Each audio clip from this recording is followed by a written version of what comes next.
Man was born free, and he is everywhere in chain stores. So the British journalist George Monbiot paraphrased the start of the social contract. Hi, my name is Cormac, and today I'd like to take a look at consumerism and materialism.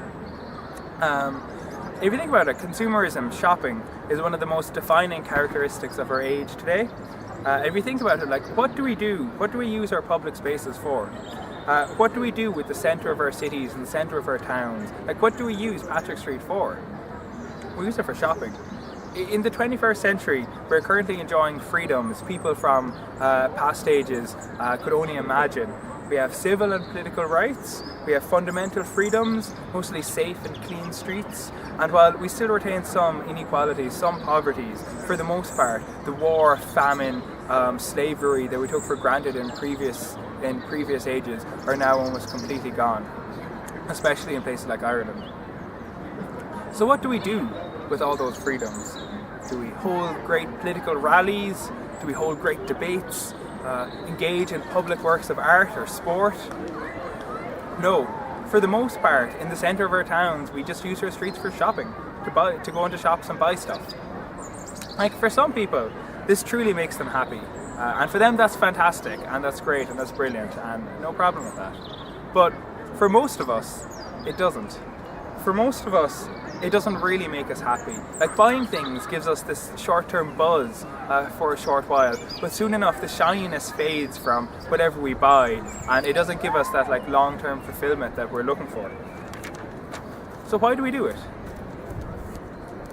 One, like, the very way our society is structured is all about consuming more and more.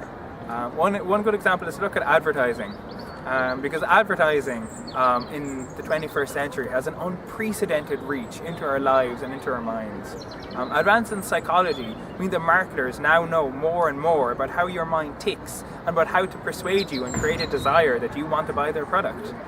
If you look at the rise of the internet, like, more and more advertising was commonplace. Most of the free online services we use are only free to us because the providers make their money from advertising. Everything from Google to Facebook to YouTube to most news sites, the Journal, Irish Times, they all use advertising to make their money. And it means that we're constantly being hit and bombarded by this message that what we have is not enough and we need to buy more. That's what all advertising is, because it needs to persuade you that what you have isn't enough. You need to do something. So if you have an iPhone 4, what you really need is an iPhone 5. Like, if you have FIFA 14, soon you're going to need FIFA 15 because it's going to be so much better and you really need it. Like, if you have 3 Rolexes, there's always going to be someone with 4, so you need to be better than them. And this extends to wider society as well. This is the very way that we measure, our progress as a society is usually via our progress in the economy. And the very way we measure progress in our economy is by measuring GDP growth, economic growth. What actually is this? It's basically just a way of measuring, like, whether we've increased the amount of stuff that we've bought in the last year, or whether we've increased the price of the stuff that we've bought in the last year. And that's all it is. That's all GDP growth is. It doesn't measure whether we're happier as a people, whether we're smarter, whether we've made improvements in decreasing poverty. It doesn't measure anything like that. It just measures how much stuff we've bought, basically. But in Ireland and in most countries, we use that to measure our economic progress.